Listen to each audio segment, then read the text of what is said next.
जिस युग में अजी अभी हम लोग बैठे हैं, इस युग का नाम रखा गया है कलयुग। हम लोग कलयुग में आए हैं और कलयुग को आयु ज्योतिष ने बताया 4,32,000 वर्ष की है। कलयुग की आयु 4,32,000 वर्ष की, और इस 4,32,000 वर्ष में ध्यान देंगे मात्र 7,096 वर्ष कलयुग बीता है। 7,096 वर्ष कलयुग बीता है, और इस 7-8,000 वर्ष के बीच में काल पुरुष का एक भी अवतार, ये 8,000 वर्ष कलयुग बीत गया, काल पुरुष का एको गो अवतार नहीं हुआ। और इस कलयुग को इतना सजा के तुलसीदास जी ने लिखा है, कलयुग सम कोई युग नहीं, जो नर करे विश्वास, गाय राम पद विमल जसा, भव तरे बिना प्रयास। विचार करें, तुलसीदास जी ने रामायण में लिखा है, सतयुग त्रेता द्वापर हूँ, पूजा मख और जोग, ये सबको तो कली हरही, नाम ते पावे लोग। सतयुग में लाख लाख वर्षों तक तपस्या करना पड़ता था तो कहीं मुक्ति मिलती थी, त्रेता में यज्ञ, द्वापर में पूजा, लेकिन कलयुग के लोग इस भवसागर से पार जाना चाहते हैं। तो तुलसीदास जी ने रामायण में लिखा है, कलयुग के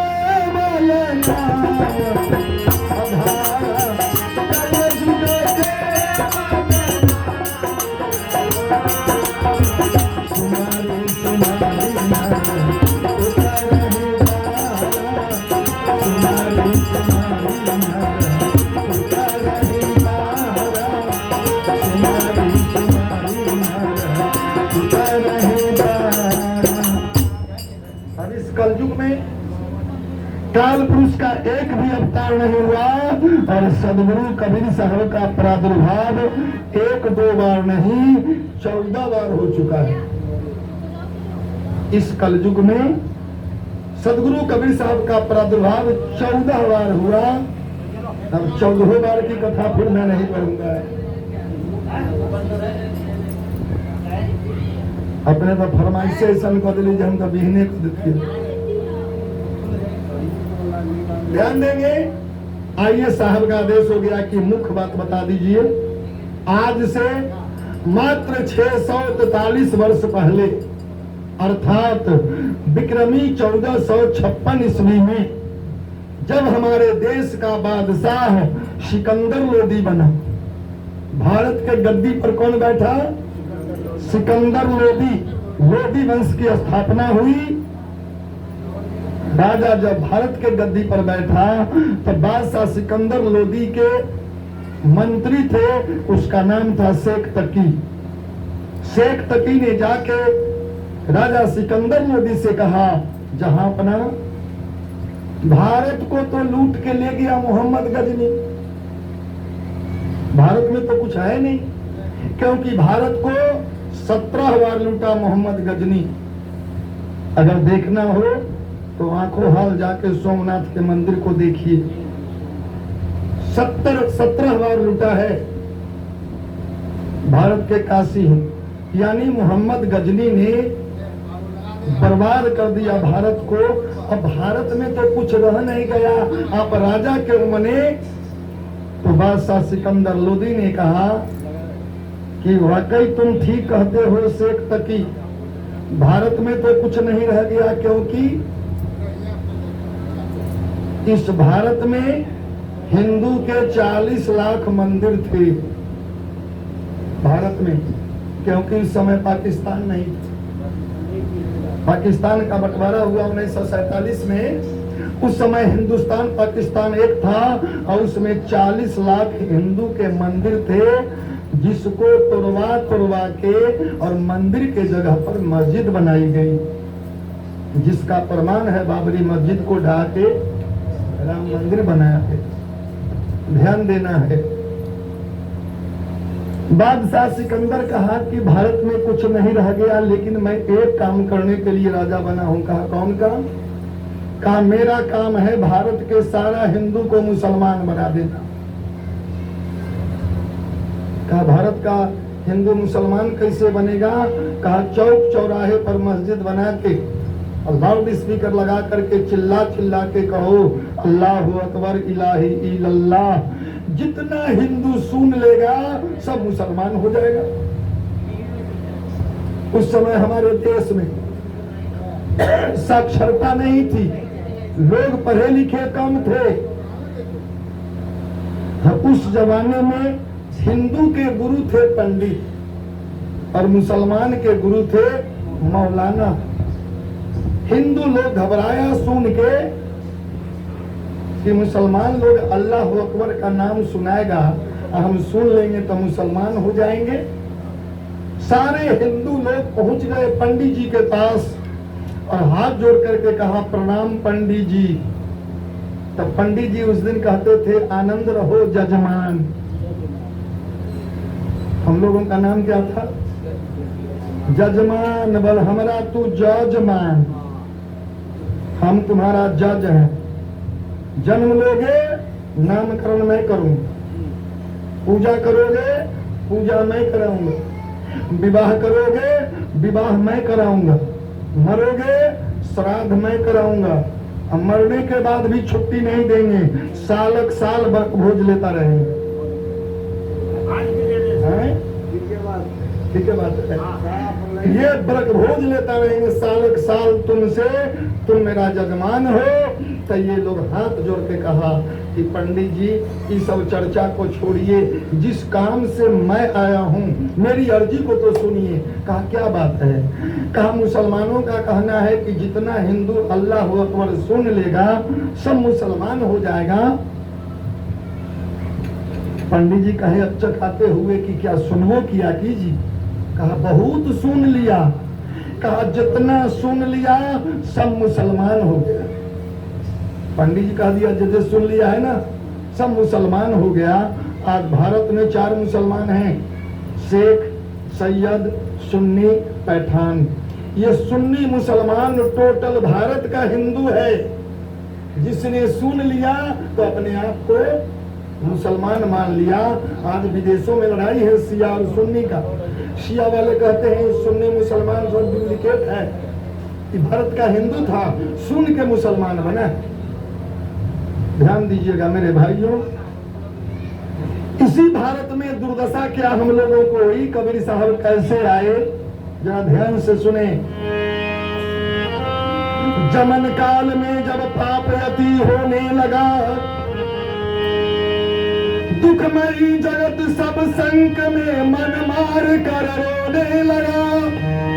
भारत भरा अधर्म से तन से तपित होने लगा। ये भारत की दुर्दशा कैसी थी?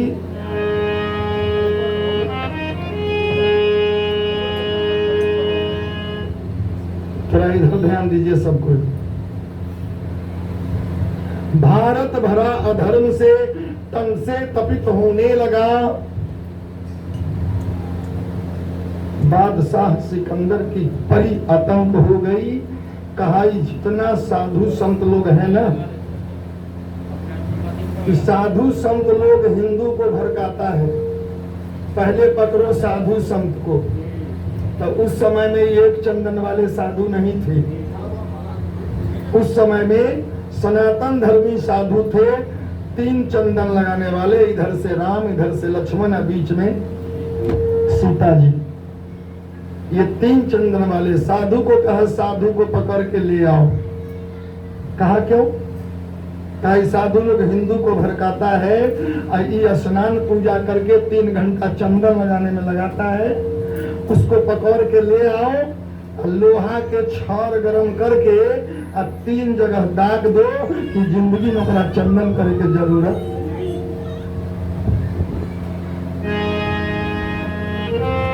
चंदन लगाना पाप हो गया,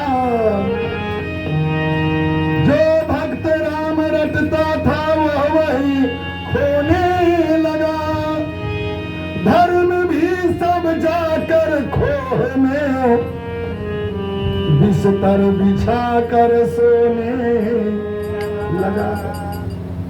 सारे के सारे धर्म खोह में बिस्तर बिछा कर सोने लगा। धर्म नाम की चीज नहीं थी इस भारत में। कहा हिंदू को पकड़ के ले आओ, जकरा कन्हा पर देख ले जनेऊ, गला में देख ले कंठी, उसको पकड़ के ले आओ। जब पकड़ा के जाता था, कंठी तिलक जनेऊ दिख पड़ते थे अंग में, कंठी तिलक जनेऊ दिख पड़ते थे अंग में, तोड़ डालते थे जमन और मारते थे जंग से। कन्हा पर जनेऊ देख ले, गला में किसी को कंठी देख ले, तब पतरा लोहे का तार को लाल करके और उसकी आंख में भोंक ले। ये दुर्दशा भारत की थी। यह रास हिंद का प्रभु से देखा ना गया, उस भक्ति से धारा धाम पर सदगुरु कबीर का आगमन हुआ। वैसे विषम परिस्थिति में एक तरफ हिंदू एक तरफ मुसलमान कट मरने को तैयार था। उस समय सदगुरु कबीर साहब काशी के लहर तालाब में विकसित कमल के पुष्प पर प्रकट होना, नीमा नीरू जुलाहा दंपति के यहाँ लालन पालन, फिर कथा सुनाऊंगा तब कैसे नीमा नीरू पाए, तो वहां से ले चलेंगे, ले चलेंगे।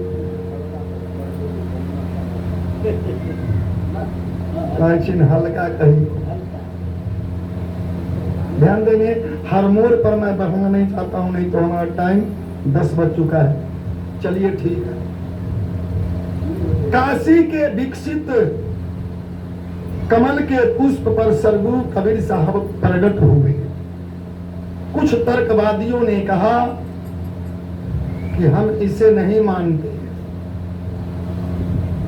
कबीर साहब प्रकट नहीं हुए हैं, इनका जन्म हुआ है।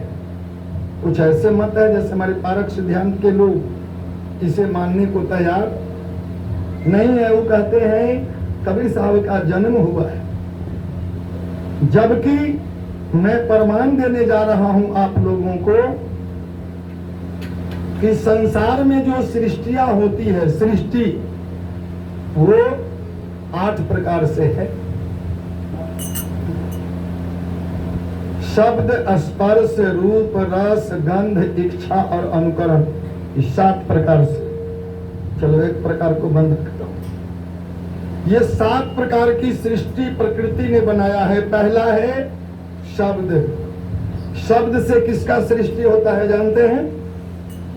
शब्द से शिष्य का सृष्टि होता है। गुरु के शब्द को शिष्य ने धारण कर लिया तो शिष्य भी गुरु महाराज का एक पुत्र कहलाता है, जिसका नाम है धर्मपुत्र। क्या जी? गुरु के शब्द को शिष्य ने धारण कर लिया है तो शिष्य भी पुत्र है। सृष्टि हो गई ना शब्द के माध्यम से।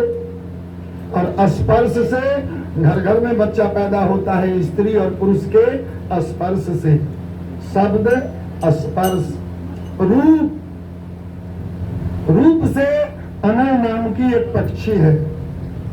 अनल पक्षी जो रहे आकाशा, निस्दिन करे पवन की आशा, मारग माही गर्भ तिन धारा। यानी अनल पक्षी अपने पति के रूप को देख लेती है और वो गर्भवती हो जाती है।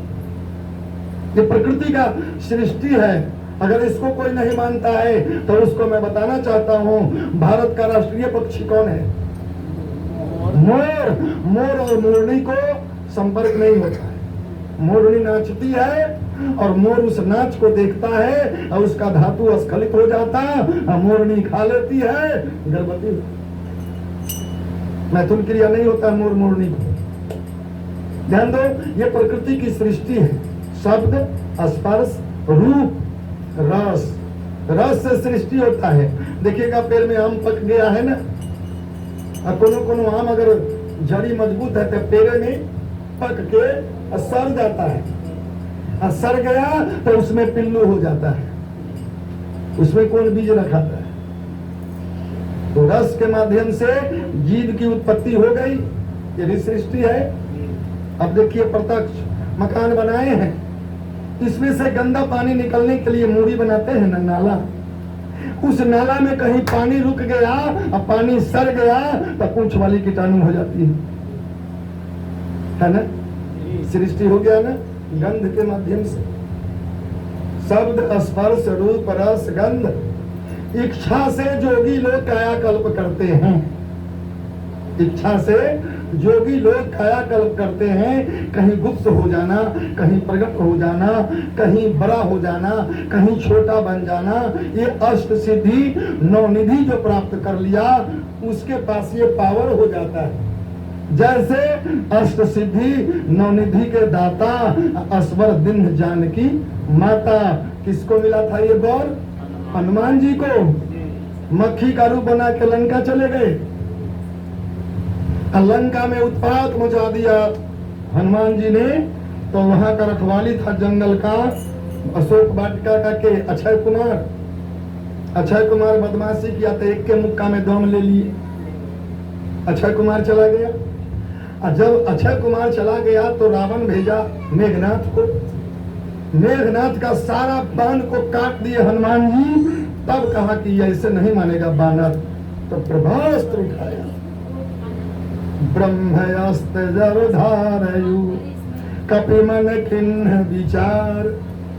हनुमान जी सोच लिए कि जुल्म हो गया, अब अगर नहीं पकड़ाता हूं ना तो एक ब्रह्मास्त्र का प्रयोग कर देगा तो प्रकृति की सृष्टि खत्म हो जाएगी। तो हनुमान जी बंध गए जाके, अब बांध के ले गया इनको रावण के दरबार में। खड़ा किया, रावण पूछा कि रे बानर तुम कौन है? कहा तुमको पता नहीं है मैं राम का दूत हनुमान हूं। रावण को कहे, रावण कहा राम कौन है? कहा लक्ष्मण का भाई। कहा लक्ष्मण कौन है? कहा ये भी पता नहीं, तोहर बहन के नाक काट लिया है से। यार क्रोध के मारे देह जल गए। हनुमान जी कहे कि लक्ष्मण वही है जो तुम्हारे बहन का नाक काट लिया। कहीं बड़ा पापी बंदर है, मेरे नजदीक में आके इतना अहंकार पूर्ण बोली बोलता है, इसको जान मार दो। अभी विभीषण जी पहुंच गए, मंत्री थे ना। कहा कि राजन मंत्री मारे नहीं जाते हैं, मंत्री दूत मारे नहीं जाते हैं, दूत को प्रताड़ित किया जाता है कि इसको प्रताड़ित करोगे तो दुश्मन को तुम पर वार करेगा, इसलिए इस बंदर को प्रताड़ित किया जाए, जान नहीं मारा जाए। कहा तो ठीक कहा। तो बंदर को लंगड़ी प्यारा होता है, पोंछ, तेरा पोछी में लत्ता लपेट के मटिया तेल उझील के आग लगा। तो लत्ता लाने के लिए पूरे रावण के घर के चारों तरफ के जितने भी थे लंका निवासी सब अपना अपना घर से लत्ता लाया। जब लत्ता लपेटने लगा लंगड़ी में तो इतना न बड़का कोई लंगड़ी कर दिए हनुमान जी कि लंका के सारा लत्ता खत्म। जब बढ़िया से टाइट कर लपेट दे तो लंगड़ी फुला लेते थे मोटगर, जब टाइट करके बांध दे तो लंगड़ी हो जाए पतरा तो सब हो जाए ढीला, क्योंकि इनको अष्ट सिद्धि नवनिधि प्राप्त था।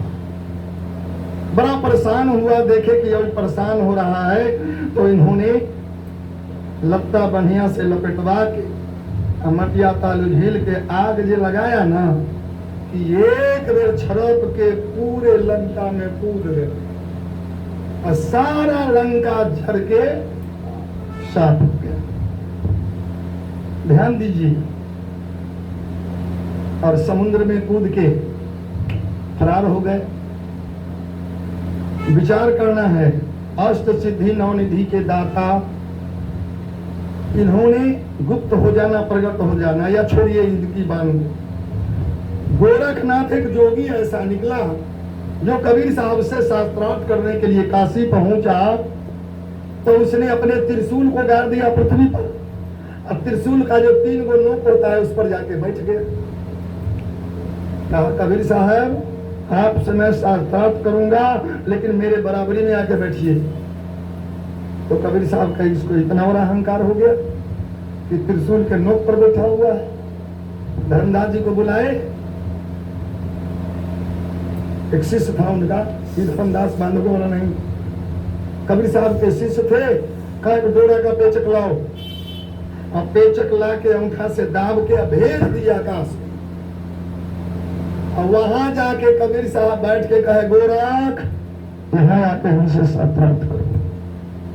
तुम्हारे त्रिशूल का तो अस्तित्व है पृथ्वी पर, लेकिन ये धागा का कोई अस्तित्व नहीं है।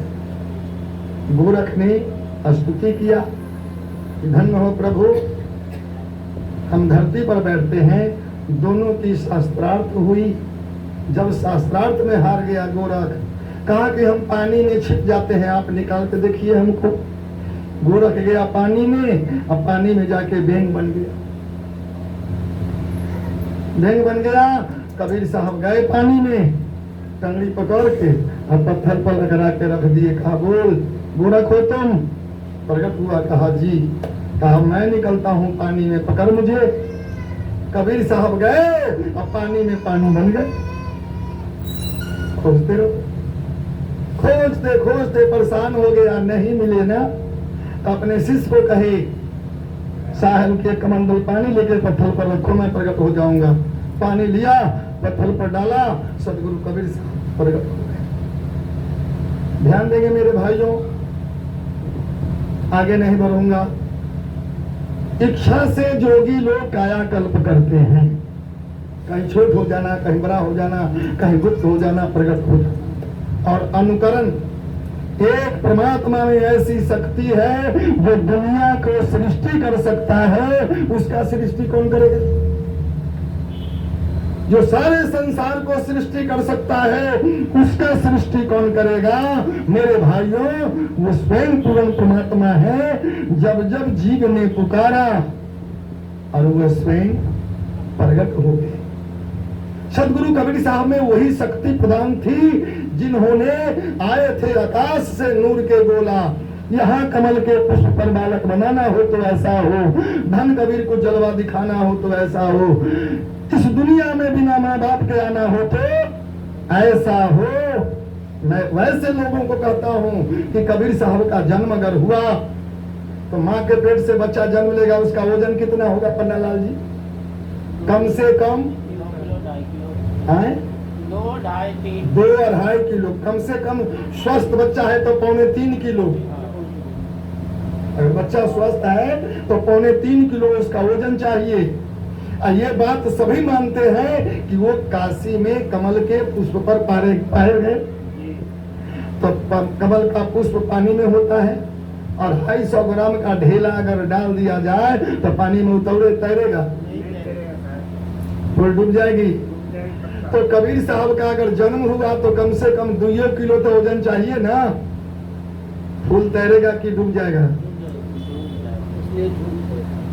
विचार करना है ना। तो सदगुरु कबीर साहब के शरीर में वेट नहीं थी, क्योंकि वो पंचभौतिक शरीर में, हम लोग जो पंचभौतिक शरीर मिला है हम लोगों को, इसमें कच्चा तत्व है 5: धरती, आप, तेज, वायु, आकाश, छित जल पावक गगन समीरा, पंच रचित यह अधम शरीरा। हम लोगों का ये कच्चा तत्व है, और सदगुरु कबीर साहब का पक्का तत्व था। पक्का तत्व क्या है? दया, क्षमा, सत, धीर, विचारा, 5 तत्व हंसा कट सारा। कबीर साहब का हंस देह था, उनके देह में वजन नहीं थी। काशी के लहर तालाब में पुष्प पर पड़े थे। नीमा और नीरू जुलाहा दंपति, जो पूर्व जन्म में, ध्यान देंगे, पूर्व जन्म में कौन थे? आए? बताओ। ये दोनों दंपति पूर्व जन्म में भक्त सुदर्शन थे, जिनको वरदान दिया गया था कि मैं तेरा उद्धार करने के लिए आ रहा हूं कलयुग में, वो नीमा और नीरू बन के आए थे, जिनको उद्धार करने के लिए सदगुरु कबीर साहब का प्रादुर्भाव हुआ। नीमा को नीरू गौना करा के लिए आ रहा था, रास्ते में उसको प्यास लगी, कहा पति देव यहाँ तालाब है, जरा पानी पी लो। पति बैठ गया नीचे और पानी पीने के लिए जब जाती है नीमा तो देखती है एक बच्चा कमल के पुष्प पर खेल रहा है। जो ही पानी में पांव देती है वो कमल का पुष्प सीधे सरसरा के नीमा के पास पहुंचा और नीमा देखिए बच्चा को किलकारी मारते हुए तो इधर उधर ताकने लगी, किसका बच्चा है? पुकार भी लगाई, कोई नहीं। उसने चट से गोदी में उठा लिया और पहुंच गया अपने पति के पास। कहा पति देव, मैंने कमल के पुष्प पर एक बालक को देखा, यहाँ कोई नहीं है। नीमा से नीरू कहा कि जल्दी उसको पानी में रखाओ, जहां से लाई वहां से। पगली, तुमको ये भी दिमाग नहीं है कि अभी हम गौना करा के तुमको ले जा रहे हैं और गोदी में बच्चा देखेगा, क्या कहेगा कैसी औरत है, जल्दी इसको वापस करो। तो सदगुरु कबीर साहब बोल पड़े, ए नीमा, ए नीरू, मैं तुझे उद्धार करने के लिए आया हूं, तू मुझे अपने घर ले चल। उस बच्चे की आवाज को सुनकर नीरू के अंदर भी भक्ति साधना जग गई। कहा ले चलो। ले गया काशी के कबीर चौरा में, पूरे कोलाहल मच गया। नीमा आई है नैहर से गोदी में एक बालक को लेकर, दुनिया को क्या पता था। उस जगह नीमा से सदगुरु कबीर साहब कहते हैं नीरू से ही, अब हम अभिगत से चल आए,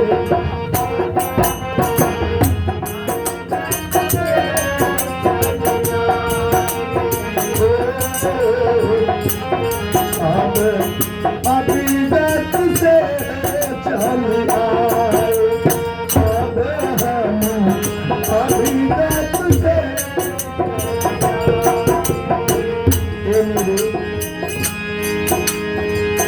नहीं हम जाने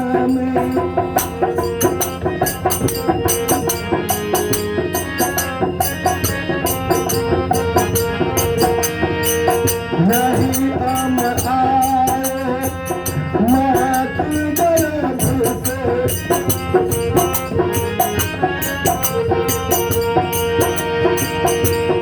मेरा भेद मरम नहीं पाए, अब हम अभिगत से चल आए, अब हम अभिगत से।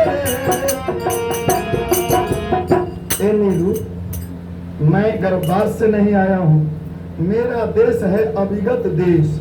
अभिगत के गति का कहूँ, जाके ठाम न ग्राम, गुण विहूना पेखना का कह लीजिए नाम।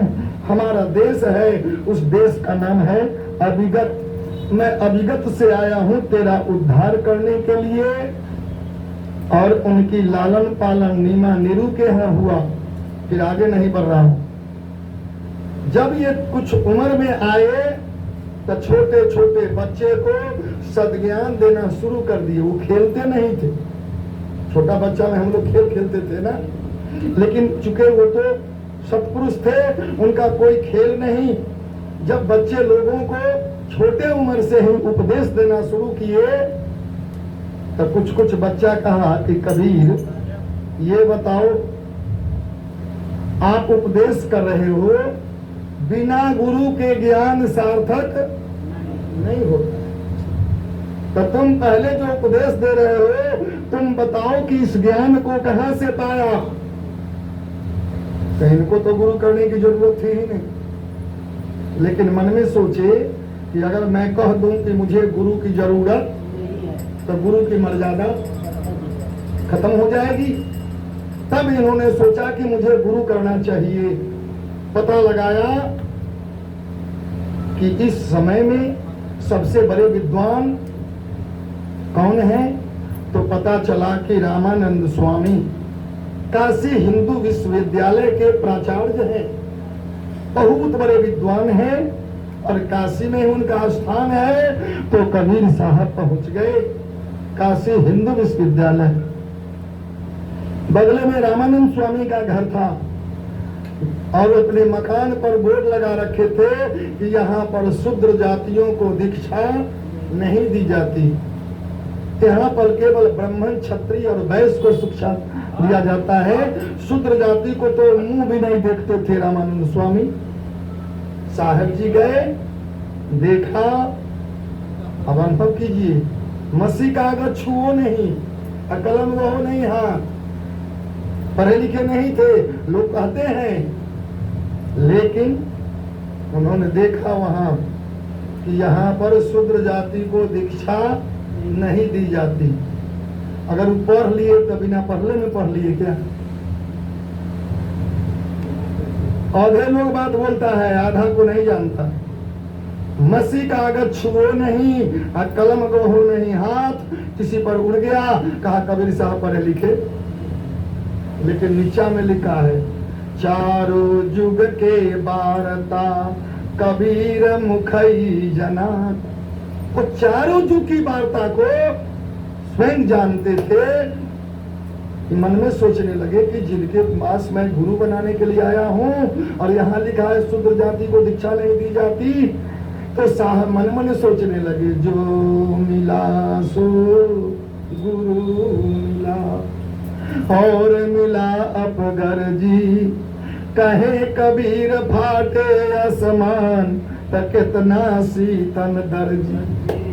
इतना आसमाने फट गया जिसके भरोसा पर आए और ये शूद्र जाति को दीक्षा नहीं देते हैं। कहा मुझे तो दीक्षा इन्हीं से लेना है। संकल्प बनाया और पता लगाया कि स्नान करने कहाँ जाते हैं, तो लोगों ने कहा 4 बजे भोर में काशी के पंचगंगा घाट पर ये डेली स्नान करते हैं रामानंद स्वामी। एकदम 4 बजे भोर में सदगुरु कबीर गए और ठीक 4 बजे भोर के 5 मिनट पहले पंचगंगा घाट के सीढ़ी के निचला सीढ़ी पर जाके एक बालक बन गए।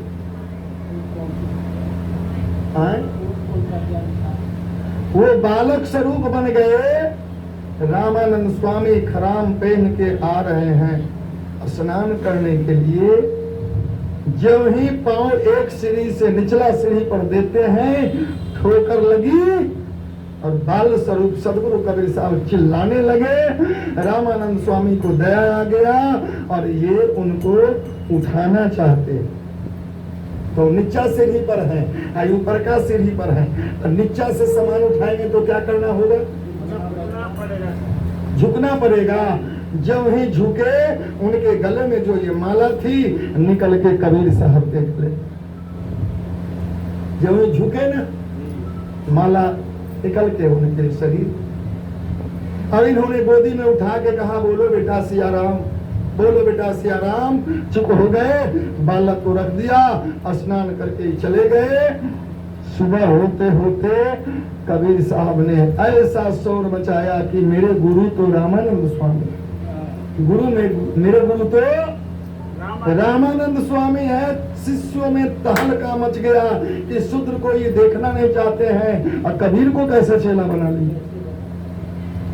हल्ला हुआ कि कबीर साहब कहते हैं कि मेरे गुरु रामानंद स्वामी हैं, तो रामानंद स्वामी कहते हैं पकड़ के उसको लाओ। मैं कब उसका गुरु बना है और चेला हमने बनाया उसको। कबीर साहब को पकड़ के लोग लाया, कपड़े की आट कर दी गई। अंदर से बोलते हैं रामानंद स्वामी, बोलो कबीर मैंने तुमको कब दीक्षा दिया? तो कबीर साहब कहते हैं गुरुदेव इतना जल्दी आप भूल गए? कहा बताओ कब तुमको दीक्षा दिया? कहा भूल गए, याद कीजिए आप कि आपने कब दीक्षा मुझको दिया। कहा याद कराओ। कहा 4 बजे भोर में काशी के पंचगंगा घाट पर जब आप अपना स्नान करने गए थे तो किसी बच्चे को माथे में ठोकर लगी थी आपके चरणों से। तब इनका दिमाग रामानंद स्वामी का दिमाग चकराया, कहा हाँ ठोका ठोका था। आपने उस बच्चे को गोदी में उठाया था, कहा बिल्कुल। कहा गला में माला आपको है क्या? कटोते हैं तो मलबे में। कहा माला क्या हो गया? कहा मुझे तो पता नहीं है। कहा मेरे गले में है वो माला, आपने गोद में उठा के मुझे कहा बेटा सियाराम कहो। एकरो से ज्यादा बड़का वो मंत्र आपके पास है क्या? रामानंद स्वामी का दिमाग चकराया, कहा कबीर वो तो बाल स्वरूप था और तुम जवान लग रहे हो। कहा गुरु जी का आदेश हो तो वही बन जाऊं। एक कबीर बाहर में खड़े हैं, समाज के लोग देख रहे हैं, और एक बाल स्वरूप बन के जब रामानंद स्वामी के गोदी में जाते हैं तो रामानंद स्वामी ने गले में माला देखा तो वो कहते हैं करता तुम साधु सत कबीर हो देव, तन मन मैं तुम्हें अर्पी हूँ, कुल दीक्षा मोहि देव। हे कबीर आप तो कर्ता पुरुष हैं, आप सत्य पुरुष हैं, मैं कैसे आपका गुरु बनूं? आप ही मेरे गुरु हैं। कबीर साहब कहे कि नहीं गुरुदेव, गुरु की मर्यादा खत्म हो जाएगी, संसार में गुरु को कोई मानेंगे नहीं, इसलिए आप मेरे गुरु रहेंगे। जगत बुझावन कारणे गुरु की ओ रामानंद। संसार को ही गुरु की मर्यादा को रखने के लिए सदगुरु कबीर साहब ने कहा कि आप मेरे गुरु रहेंगे, लेकिन हम चेला तो आपको बनेंगे, लेकिन याद कीजिए अभी भजन सुनाए हमारे साहेब जी, क्या सुनाए हैं? समुझी कहू मोरा बहिया ए प्रेमी गुरु, समुझी गहू मोरा बहिया।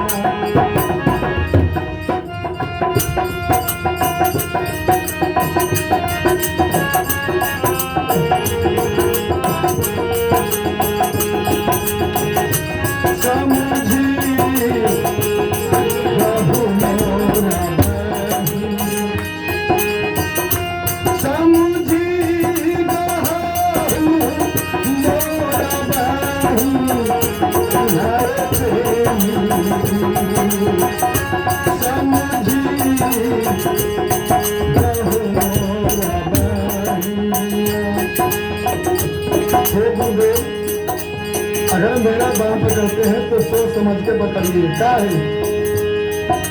जो बालक ढूंढ दुनिया खेले सो बालक हम नहीं, साहे सो बालक हम नहीं।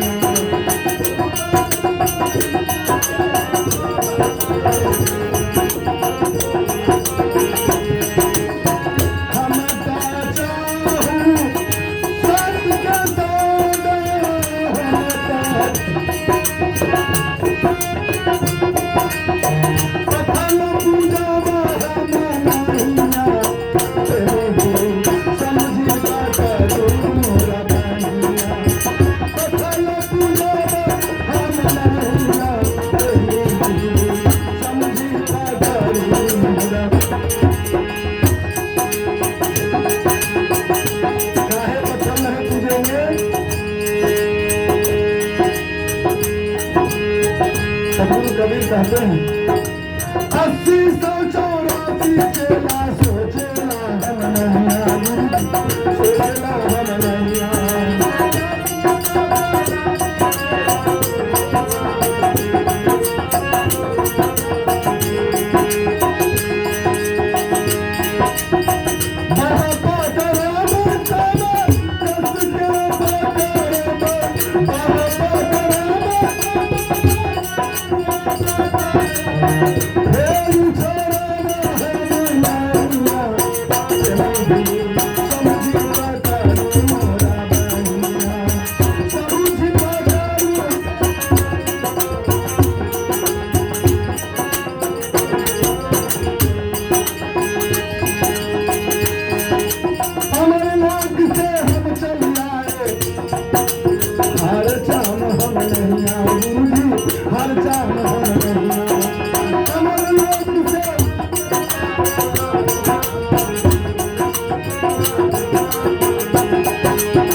कहते हैं कि हे गुरुदेव सोच समझ के मेरा हाथ पकड़िए। का है तो जो बालक ढुनमुनिया खेले सो बालक हम। क्या है तो हम तो चाहूं सत्य के सौदा, अब पत्थर पूजब हम। आप जीवन भर पत्थर पूजे हैं, पत्थर पूजे चूकियां, मैंने अपने जीवन से वो चूक गया जो जीवन भर पत्थर की पूजा किया। पत्थर पूजे चूकिया, अब पूज पूज पछताए, अब कबीर पूजे आत्मा, मुख बोले मुंह खाए। हमने जीवन में पत्थर को नहीं पूजा, कभी नहीं पूजेंगे। पत्थर पूजने वाला का जिंदगी चूक गया। पत्थर पूजा हम नहीं आ काहे तो 80 100 84 चेला 100 चेला हम नहीं आ। आपको जितना चेला है सब 84 लाख जोनी में भ्रमण करेगा, क्योंकि वो पत्थर की पूजा करेगा। आज लोग जाते हैं मंदिर में पूजा करने, पत्थर की पूजा करके आते हैं, है ना। अब बताइए जो पत्थर की पूजा करने जाए खूब मूड़ी पटक कर मर जाए, एक को मूर्ति कहता ही रहा जिया जिया पटा जा, बोलेगा वो है पत्थर। कबीर साहब कहे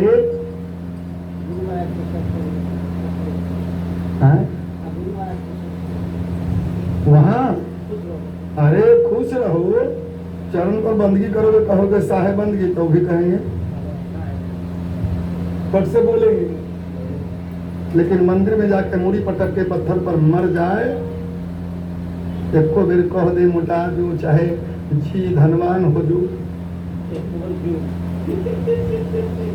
लेकिन उसी की पूजा करने के लोग जा रहे हैं। कहा कि तुम्हारा जिंदगी चूक गया, कभी भी पूजने के लिए मत जाओ मंदिर में, क्योंकि वहां भगवान है ही नहीं, तेरी कल्पना बेकार है। और वो है क्या? पंडितों की दुकानदारी। भोरे नेहा उहा का पंडित जी अपन मंदिर के गेट खोल कर बैठल है, दुकानदारी। दुकान में सामान लाई जाइएगा ना तो पैसा दीजिएगा तो सामान मिलेगा, और वहां कुछ नहीं मिलेगा, रुपया दे के वहां से आइए। सारे मंदिर में नोट गिनने वाला वहां पर बैठा है। हमारे पटना के महामंदिर का पर डे की आमदनी है 60,000 रुपया। महावीर मंदिर 60,000 रुपया पर डे का आमदनी। सारे मंदिर पर पंडा लोग दुकान खोल के बैठा है और लोग ठगाने के लिए जा रहे हैं। भगवान को पैसा का जरूरत है, पत्थर के मूर्ति को पैसा का होगा जरूरी, केला उला खरीदने जाते होंगे और उसी की पूजा करने का। कबीर साहब कहते हैं पत्थर को जब हम नहीं आ प्रेमी गुरु, अमर लोक से हम चली आए, मेरा स्थान अमर लोक है, ये मत समझ लीजिएगा कि जुल्हा के यहाँ आए हैं तो जुल्हे हैं। जात जुलाम नहीं आ, मैं तो उद्धार करने के लिए आया हूँ। और जब कबीर साहब वहां से शिष्यता स्वीकार करके चल पड़े तो यहाँ बाबू दोनों तरफ से लड़ाई तैयार थी। एक तरफ से मुसलमान और एक तरफ से हिंदू कट मरने को तैयार था। हिंदू का कहना था कि मेरा ईश्वर बड़ा है और मुसलमानों का कहना था कि मेरा अल्लाह बड़ा है। दोनों कट मरने को तैयार थे। कबीर साहब बीच में जाके खड़ा हो गए और समन्वय के लिए ऐसे हाथ किया कि दोनों लड़ो मत। अरे तुम दोनों एक ही परम पिता परमेश्वर के संतान हो और तुम लड़ रहे हो। हिंदू तो त्राहिमाम कर रहा था। कबीर साहब जब वहां गए तो दाढ़ी छाजा भी था और जग्गू पवित्र भी था, छनौ भी धर लिए थे। हिंदू भाई देखा कन्हे पर जनौ तो कहा हमरे पार्टी के लोग लगते हैं। हिंदू पूछ दिया कि बाबा आप कौन हो? तो कबीर साहब बोल पड़ते हैं हिंदू कहो तो मैं नहीं, मैं हिंदू नहीं हूँ। हिंदू लोग को तरतरा के पसीना दिया, कहा बाप रे ये हिंदू नहीं है तो मुसलमान तो जरूर होंगे। मुसलमान जरूर होंगे। मुसलमान लोग ताल ठोका, कहा कि हमरे पार्टी का है। तो मुसलमान कहा बाबा हिंदू नहीं है तो कौन है? तो कबीर साहब कहते हैं मुसलमान भी नहीं। तो मुसलमान कहा कि बड़ा गड़बड़ है, न हिंदू है न मुसलमान है, तो हैं कौन? तो कबीर साहब कहते हैं पांच तत्व का पुतला गैबी खेलत माय। ये हिंदू ये मुसलमान ये पांच तत्व का शरीर है, न हिंदू है न मुसलमान है।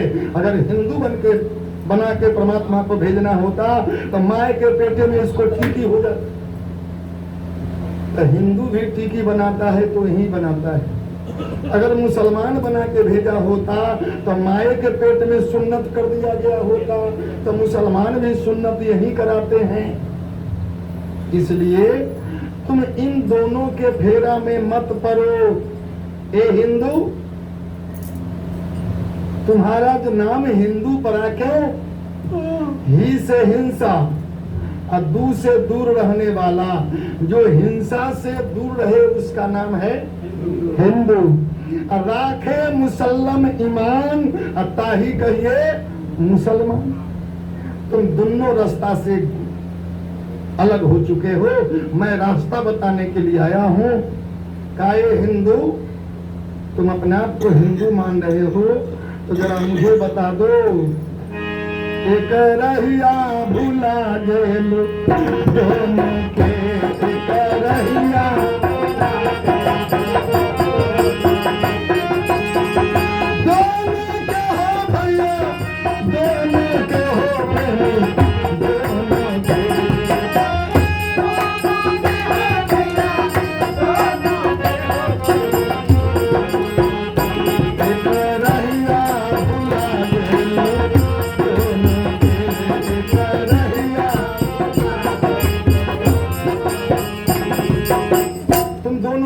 बुला दिया है। मैं रास्ता दिखाने के लिए आया हूँ। दोनों मेरे रास्ता को देख। ये हिंदू जरा सिरे पर हाथ रख के बता, गाय को तुम क्या कहते हो? गौ माता। हिंदू लोग गाय को कहते हैं गौ माता।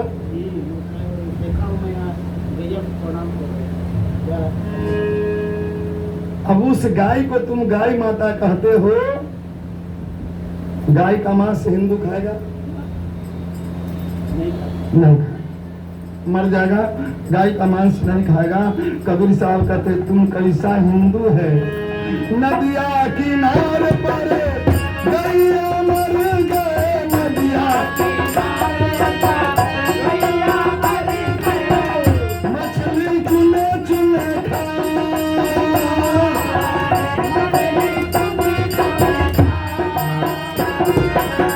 वह मछली को हिंदू खाए, वह मछली को हमारा हिंदुस्तानी हो। दोनों रहिया भुला गेलो, दोनों रहिया भुला गेलो, दोनों। ये हिंदू, तूने अपने हिंदुत्व को खत्म कर लिया है। नदी किनारे पर अगर गाय मर गई तो उस गाय के मांस को नोच नोच के मछली खा गया और उस मछली को बाजार से लाके बढ़िया से भूंज भांज के अब बाले बच्चे तुम खा गया। कैसा हिंदू है?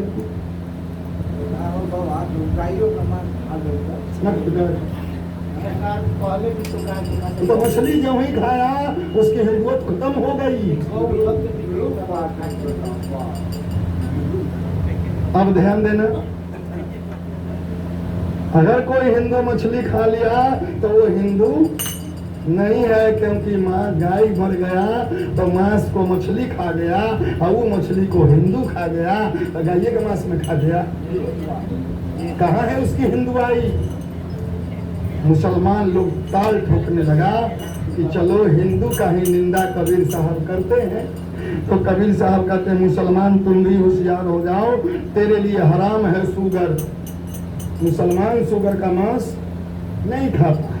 लेकिन कबीर साहब कहे देख ले, नदिया किनारे पर सूरज मरी गए नदिया,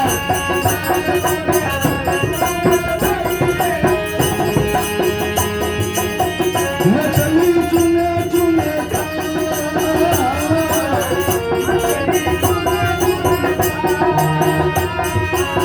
वह मछली को उड़कन खाए, वह मछली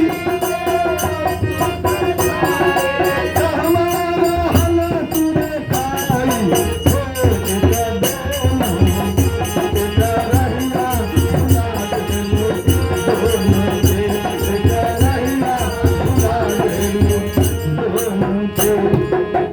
दोनों को अपने रास्ते पर लाने के लिए कबीर साहब ने इन शब्दों का प्रयोग किया। मुसलमान का भी मस्तक नीचा हो गया। कबीर साहब कहते मुसलमान सुन लो, हिंदू तक गेल गुजरल। कहा कैसे? कहा भगवान का पूजा करने जा रहा, हाथ में थाली है, कपूर है, अगरबत्ती है, पान का पत्ता है ना, प्रसाद भी ले लिया और जा रहा है भगवान को पूजा करने के लिए। और कहीं पेशाब लग गया रास्ता में, तो फुल पैंट चूस पहने हुए बैठने में नहीं बनता, खड़े खड़े पेशाब शुरू, आधा पैंट मुंह से भीज गया और नहाए के जरूरत मंदिर में जाकर पूजा कर लेगा। तो ये गुजरा रहते मुसलमान भाई कहा कि हाँ अब ये हिंदू गया गुजरा होता है, तो देखे कि इसका भी मनोबल बढ़ गया। कहा मुसलमान तुम भी होशियार हो जाओ,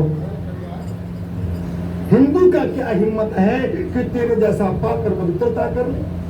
अगर हिंदू को पेशाब करने की जरूरत है तो खरो खरो पेशाब कर लेगा, बैठ के पेशाब कर लेगा, लेकिन मुसलमान को जब पेशाब करने की बारी आएगी तो क्या चाहिए? एक गिलास पानी। अब पानी नहीं होगा तो एक ढेलो चाहिए। कहे अपन पेशाब अगर बदन के किसी कपड़े में सट गया, तन में सट गया तो नापाक हो गया, उसको स्नान करना पड़ेगा, है ना? कहा बिल्कुल, ये हिंदू का क्या पावर है, हम लोगों के अंदर पाक और पवित्रता है। तो कबीर साहब कहे अब जवाब नहीं देंगे तो इसका मनोबल। कहा चाहिए बताओ, अपना पेशाब अगर देह में सट गया तो नापाक हो गया। हम मुर्गी के अंडा फोड़ के मुंह में रख लेते हो तो वो में मुर्गा के मूत्र रखल है कि दही चीनी? विचार। कबीर साहब कहते हैं कि तुम मुर्गी का अंडा खाते हो, अंडा में मुर्गे का बीज होता है, तब तो उसमें बच्चा पैदा होता है। तब इतना खराब चीज को तुम मुंह में रख लिया तो उससे नापाक नहीं हुआ, अपन मूत्र से नापाक हो गया और मुर्गा के मूत्र से पाक हो गया। हिंदू और मुसलमानों को एक सूत्र में लाने के लिए सदगुरु कबीर साहब ने ये बात कहा कि मैं दोनों से कहता हूं कि दोनों लड़ो मत, और अपने बुद्धि को विकास में लाना चाहते हो तो कीजिए नित सत्संग, बाधा सकल मिटाए, यह अवसर फिर ना मिले, बहुरी नर तन पार। चाहे हो हिंदू, मुसलमान हो, सिख हो, ईसाई हो, ये मानव जीवन दोबारा तुझे पुनः नहीं मिलेगा। इसलिए जिंदगी में अपना कल्याण चाहते हो, करहु सत्संग। थोड़ा आसन मार के बैठिए।